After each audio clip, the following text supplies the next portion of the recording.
ভারতীয় সংখ্যালঘু মুসলিমরা আজ উত্তাল কেন? আজ তারা বিদ্রোহের পথে কেন? আজ তারা আন্দোলনে লিপ্ত, তবে কেন? কেন তাদের এত জমায়েত, এত সংঘবদ্ধ আন্দোলন? এই ক্ষিপ্রতার কারণ কি? কি এই আইন যা তাদের অগ্নি স্ফুলিঙ্গের আকার নিতে বাধ্য করেছে?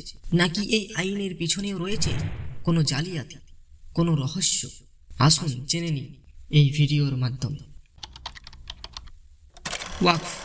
ওয়াকফ কথাটির অর্থ হল ইসলামী দান, যা ট্রাস্টে রাখা হবে এবং দাতব্য ও ধর্মীয় উদ্দেশ্যে ব্যবহার করা হবে। 1954 সালে প্রথম ওয়াকফ আইন পাস হয়।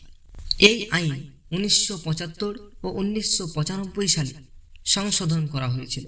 এই সংশোধনের দ্বারা ওয়াকফ বোর্ড ও অন্যান্য কর্তৃপক্ষের ক্ষমতা ও দায়িত্ব নির্ধারণ করা হয়, যা ওয়াকফ সম্পত্তির সুরক্ষা ও ব্যবস্থাপনার জন্য গুরুত্বপূর্ণ ভূমিকা পালন করে। এই আইন একাধিকবার সংশোধিত হলেও কোনো প্রকার সমস্যার সম্মুখীন হয়নি তৎকালীন ভারত সরকার। কিন্তু বর্তমান ভারত সরকার এই বিল পুনরায় সংশোধন করলে ভারতীয় মুসলিমদের এত জোরালো প্রতিবাদ কেন? আর কি প্রয়োজন ছিল এই বিল সংশোধন করা? সরকারের দাবি অনুসারে এই বিল সংশোধন করার প্রধান কারণগুলি হল: 1. ওয়াকফ বোর্ডের অব্যবস্থাপনা ও দুর্নীতি সম্পর্কিত উদ্বেগের সমাধান করা যাবে। 2.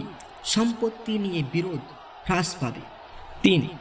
আইনি বিরোধ এবং এখতিয়ার সংক্রান্ত বিষয়গুলিকে সুবিন্যস্ত করা যাবে। 4. নারী প্রতিনিধিত্ব।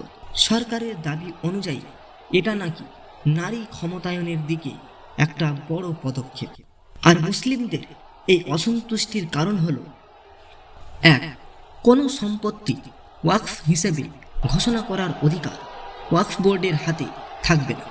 এই ক্ষমতা তুলে দেওয়া হবে জেলা শাসকের হাতে। এর ফলে যাবতীয় ক্ষমতা চলে যাবে জেলা শাসকের হাতে। ফলে জেলা শাসক হয়ে উঠবেন ওয়াকফ বোর্ডের চেয়ারম্যানের থেকে অনেক বেশি ক্ষমতাশালী। গুরুত্ব হারাবে ওয়াকফ বোর্ড। 2. ওয়াকফ বোর্ডে 2 জন মহিলা উপস্থিতির পাশাপাশি 2 জন অমুসলিম সদস্যকে বাধ্যতামূলকভাবে রাখতে হবে। অন্যান্য ধর্মের নিয়ন্ত্রক সংস্থায় ভিন্ন ধর্মের ব্যক্তিরা স্থান পান না, তাহলে ওয়াকফ বোর্ডের বেলা ভিন্ন আইন কেন? 3. একমাত্র যারা মুসলিম এবং যারা শেষ 5 বছর ধরে ইসলাম ধর্ম পালন করে চলেছেন, কেবলমাত্র তারাই ওয়াকফ বোর্ডকে সম্পত্তি দান করতে পারবেন। ফলে কেউ যদি সদ্য ইসলাম ধর্ম গ্রহণ করেন, তাহলে তাকে দানের জন্য 5 বছর কেন অপেক্ষা করতে হবে? সুপ্রিয় দর্শক, এবার আপনারাই বলবেন, এই আইন কি মুসলিমদের পক্ষে নাকি বিপক্ষে?